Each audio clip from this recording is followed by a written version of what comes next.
Banking, खाणकाम, त्याचबरोबर postal service, बांधकामासह विविध क्षेत्रातील 25 कोटी कामगार आंदोलनामध्ये उतरणार. खासगीकरणाच्या आणि कामगार कायद्यांच्या विरोधात बंदची हाक.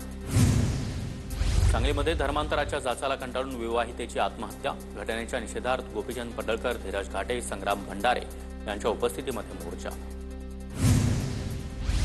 दौंडचे माजी नगराध्यक्ष बादशाह शेख यांची पडळकर, जगताप आणि महेश लांडगे यांच्या विरोधात आक्षेपार्ह वक्तव्य.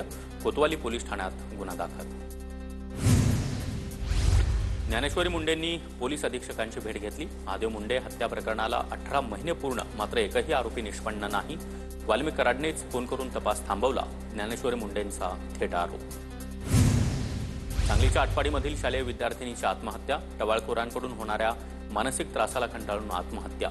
4 जणांवर गुन्हा दाखल, 2 जणांना अटक, 2 फरार. बीडमधील फटाले आत्महत्या प्रकरणामधील कॉल रेकॉर्डिंग व्हायरल. कॉल रेकॉर्डिंगमध्ये सावकार डॉक्टर लक्ष्मण जाधव यांनी फटालेंना अरेरावीची भाषा करत शिवीगाळ केल्याचं समोर.